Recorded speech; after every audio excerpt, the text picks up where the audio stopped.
What's good, YouTube? And welcome to the house. OTS Pack 16 seemingly leaked out onto Konami EU's page yesterday. It's still nowhere to be seen on the USA page, and it seems like a slip of the finger or something maybe happened. I know EU does like to get that news out faster. To note, the date will be a bit backwards to us Americans. This is June 10th, not October 6th, when this will be dropping. And after OTS Pack 15 was pretty darn bad, this is exciting news as we get an alternate art version of Cyber Dragon as ultimate rare. That's assumed to be the Dark Cyber Dragon, which we have the Cyber Dragon Cyber Dark mixed structure deck hopefully coming our way, and this is even more confirmation of that not being pieced out into other products, I hope. And then Forbidden Droplet Ultimate. We've never had a card that I can recall that was at $100 as a meta card, only one copy, end up as a reprint as ultimate rare in an OTS pack. So your guess is as good as mine on the price of this. My number one asked question more so is about Cyber Dragon, though. People keep, what do you think it's gonna be at? I think this could be a $150 ulti, but it could be as low as 80 out the gate. There's no telling. Not a financial advisor disclaimer, but seriously, there's no telling where Cyber Dragon will initially be, but I do think it's a very good long-term hold, and you look at anything Cyber Dragon higher end, this is the highest for that artist, Cyber Dragon, and one of the highest, period. I hope it looks really nice, and I hope the USA ones don't look really bad compared to the EU ones once again. Now, Droplet, I understand. Oh, I want a cheap reprint. I want a budget version. I understand the suffering. This doesn't stop it from being in the Megatons. We've had Thunder Dragon Colossus as a high-end meta card, but when it was getting its reprint, it was more towards 50 to 60, not freaking 120. So, what will the price of Ulti Droplet be in Cyber Dragon be? We're gonna find out. And if you can get packs of this, a sealed box somehow from a shady OTS, if you can get this as a long-term investment, I think it will be a very good one for you, considering just the first two. Third one, we have hopes for Ash Blossom Dragoon. Tons of people saying best OTS ever. We still gotta see that third ulti, but it's up in the running. This reminds me of Dark Law, if anything. Now, let's go ahead and get into today's market watch, starting with, oh boy, more Banlist picks and buyouts. Dinglong is up versus its market price once again. People hoping that the good old worm invasion is gonna be happening, and the first edition lowest after the unlimbs begin, it looks around 7 some odd dollars, are $8, not too big of a jump. This never got a reprint in a mega pack or anything, so if it peeled off the list, this card made so easy out of one card engines would be insane for the bricks that you have to play. I personally don't want to see it off the list, but I know many duelists do want to see it off the list. High Priestess of Prophecy here for the first editions is ridiculous price. You see the unlimiteds are around $18, $19, which is above market price. No first eds on the second page. On the third page, lowest is $96, the opposite of $69. Nice. With this card, I don't think it's necessarily people are hoping that the Spellbook of Judgment just comes off of the ban list, which their first editions are kind of ridiculously priced. There's a couple cheaper ones around 18. You can see some people mad ready with 28 copies at 30. Come on, ban list. Come on, Banlist, hit me. This guy is going crazy with it. But seriously, I don't think too many people are banking on this peeling off the list. There's arguments for it. I think this is more past format play, Dragon Ruler being up there in the names of past formats, and we'll cover other past format stuff happening. I saw this a ton on Dueling Book lately and also top rated, and people are making this in Dragon Link. You have the Chaos Dragon as well, and you're able to go up into this a lot more easier and legitimately because it's just one tuner and plus one non-tuner Dark Dragon type Synchro Monster.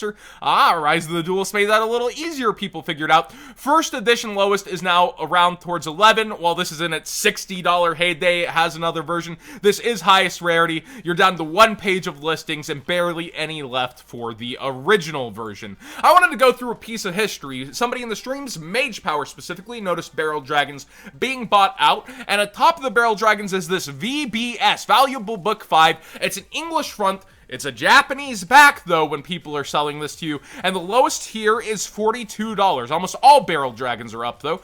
Over on eBay, this is a low of around $18, and if you're shopping the Japan web, you can often get these near mint, really nice, around $15. You can see they've sold a lot, quote unquote, almost gone. Then they're still half price over here. So don't get mystified by this version. And if you want a super nice budget collectible version of a secret rare, may I offer you the Master Collection version, which is still, for sealed Master Collections, a ridiculous value.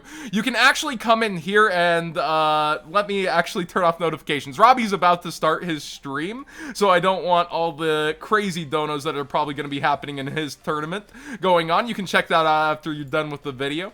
But you can kind of see that when we're looking at Barrel Dragon, its lowest are around $4 for this promo out of a sealed product that's worth well over $400. I've brought this up before and I'll say it again. The sealed value of memorable promos has been going up, and these feel highly underestimated for some of the most memorable versions of cards.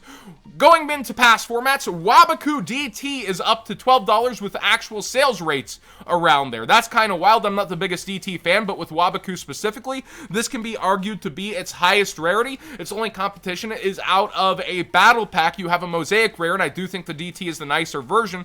Never got a super rare of this. Would be nice someday, Konami. Now, we're talking LOB format. There's proof in the pudding. While the Illusion has been up for a while, the DT falling back out, you can see it's still a market price of $1. Never got really good sales on it, and it's trickled down over time. But the super rares have been selling, have been doing good for themselves. So its market price is $4.50 from the buyout. There are actual sales in the higher region, and you can still see it's around $17, $18 still for the nicest, highest rarity. You can argue DT to match your Wabakus, though. That's on you. But yeah, LOB format, people seriously do like to go back to the very start of the game and consider it. Going to other past formats, Plant format and Thunder King Ryo. The ultimates shooting up all the way into the 170 range is crazy, but almost every version of this is going out of copies as people are looking back. This isn't for any kind of modern Yu-Gi-Oh! You can see, man, the secret rare promos, lowest 70 or 699s, and just in general, old packs are going up, up, up. Dark Beginning, Dark Revelation, usually DR4 is that name that you think of, but all of them, DR1, 2, 3, DB1, 2, listings are going out. People are getting as many collectible versions of old school cards as they can because they think DM equals the most money, despite there being other examples of GX, of 5Ds, synchroing, ghost rare, ultimate rare, all sorts of crazy value everywhere. People are really starting to dive into the older cards and make their investments there. I did want to point out, it's been brought up to me, there is no ghost rare for Red Dragon Archfiend. Well, he does have his Slash Assault mode, and people have gone kind of crazy over this one as well. Clickbait, oh my god, crazy value, big buyout, almost $200 for what used to essentially be a bulk ghost rare that people would sell for $4. If you have an ancient collection in your closet, this is one of those cards that isn't clickbait to say you may have a lot more money than you thought you had if it's in good condition. Speaking of cards that have Ghost, Divine Dragon Knight Felgrand is around $35 for this, but the ulti is also up with very low listings, almost out for every version on the market. People do like rank 8 cards, and there's the Blue Eyes players always, but jokes aside, this is one of the better rank 8s, and it's just going on every single copy.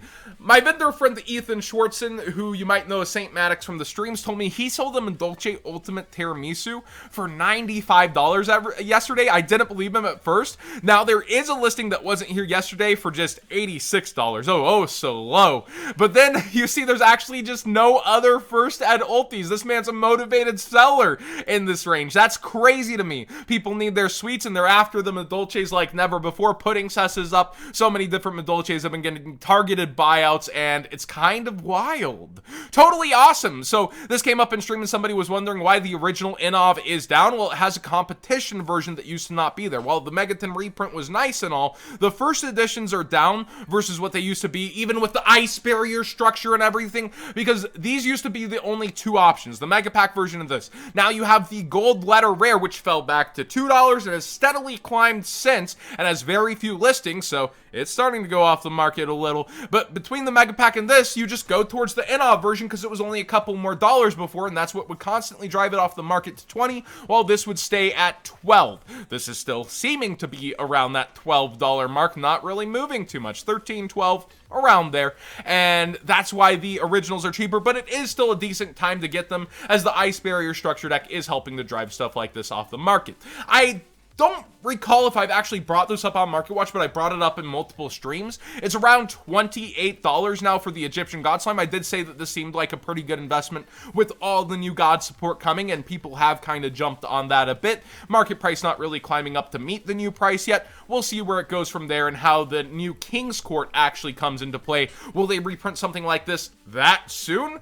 I personally don't think so, but Konami's made crazier moves. We'll have to wait and see. And Dragon's Ravine Secret Rare, I do think this is actually a decent investment right now versus its competitive versions for highest rarity, because when we talk Dragon Ravine, there's not too many of them first edition towards that $5 range, but they do exist. And with Dragoonities coming, people are excited even if it's a niche deck, and it doesn't have the structure deck oomph, though. While it's getting its update, it's not like into everybody's hands and they're going for pieces, and that's where even casual structure decks like the Ice Barrier structure deck overperform. But I still think we could see this. It's gone back up to 12 multiple times in its price history. You only have 2 competing super versions, one out of Mystic Fighters, kind of ruining the value for the Astro Pack.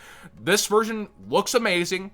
Past formats have we said like Dragon Ruler. I think this has some solid value long term, and it's very low listings in terms of overall prices, and Legendary Collection Kaiba has been doing well for itself. That being said, thanks for watching today's Market Watch. Please subscribe if you haven't already. Give this video a thumbs up if you enjoyed today's conversation, and go check out Incol40's tournament. He'll be streaming on the Zodiac_Duelist Twitch tonight. I believe it's free entry. You might be able to still get in if you hurry.